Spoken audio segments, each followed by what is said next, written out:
थी। अब देखना ये है कि हतमी तौर पे जब नतीजा सरदार अयाज सादिक साहब अनाउंस करेंगे तो क्या फिगर सामने आएगी। बारकैफ मुकाबला जो है वो इस वक्त हो रहा है। सबसे खुशाइन हौसला अफजा खबर यह है कि मुकाबला हो रहा है, बिला मुकाबला जो है वो नहीं हो रहा या जी बिल्कुल। बायकॉट नहीं कर रहा दूसरा फरीक।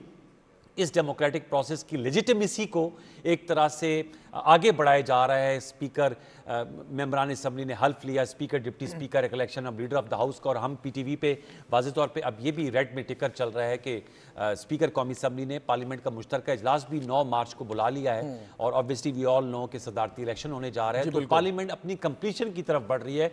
सदर पाकिस्तान का जो इंतखाब है वो भी पार्लियामानी तौर पर होता है और वो भी पार्लियामेंट के हिस्से होते हैं। जी बिल्कुल, और सही आपने कहा। और उस दिन एक पोलिंग स्टेशन के तौर पर कौमी असम्बली का हॉल जो है वो किरदार अदा करेगा, जहाँ पे सेनेटर्स भी होंगे और मेंबरान कौमी असम्बली होंगे और वो वज़ीर सदर के इंतखाब के लिए वो अपना वोट कास्ट करेंगे। और 4 सूबाई असम्बलियाँ, सेनेट और कौमी असम्बली, ये एक कंप्लीट इलेक्टोरल कॉलेज है जो सदर को मुंतखब करता है। आरिफ अलवी साहब सदर पाकिस्तान, जिनका ओहदे की मुयाद तो खत्म हो गई है, लेकिन क्योंकि एक स्पेशल सर्कमस्टांसेस थे जैसे हमने पहले डिस्कस किया, तो अब इलेक्शन जो है वो 9 तारीख को होने जा रहा है, जिसमें आसिफ अली जरदारी साहब पाकिस्तान पीपल्स पार्टी के उम्मीदवार होंगे और महमूद खान चगजई साहब, जैसे अनवार ने भी कहा, उनको सुन्नी इत्तेहाद काउंसिल और दीगर की जो उनके हम ख्याल हैं उनकी हिमायत हासिल हो सकती है।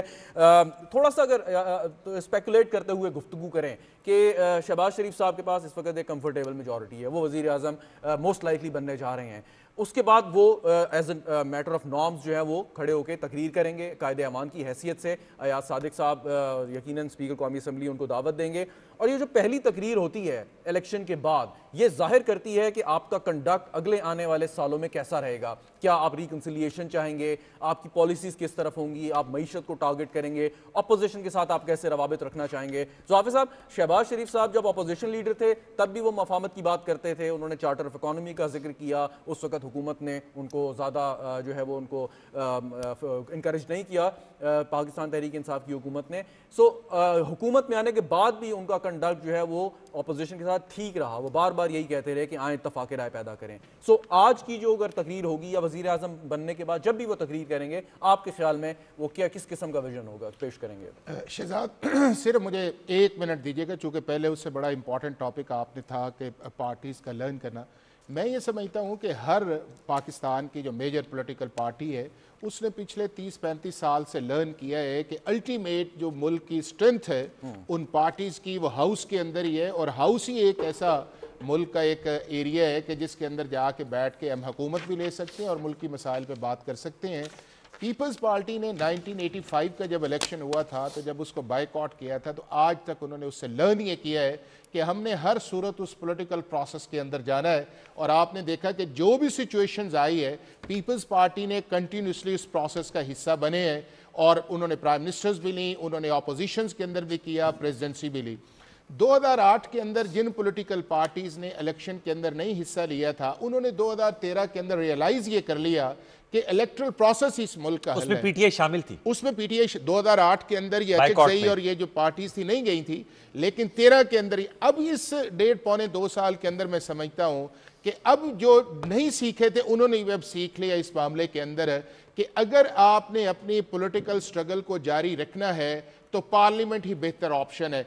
अब आपको नहीं लगेगा कि ये लोग बाहर आएंगे या उस प्रोसेस से निकल के ये कि स्ट्रीट के अंदर जाएंगे। स्ट्रीट की स्ट्रगल आप अपनी जगह है, लेकिन पार्लियामेंट की जो स्ट्रेंथन है वो रहेगी। और इसलिए आपको नज़र ये आ रहा है कि इस सारे प्रोसेस के अंदर बावजूद इस चीज़ के एहतजाज भी है, वो चीज़ें जो है वो चल रही हैं और चलना चाहिए, क्योंकि पाकिस्तान के इंटरेस्ट के अंदर भी यही है कि ये इंस्टीट्यूशन स्ट्रेंथन हो और जहाँ जहाँ इंप्रूव करने की गुंजाइश है उसको बेहतर करके इस मुल्क के मुस्तकबिल को बेहतर किया जाए।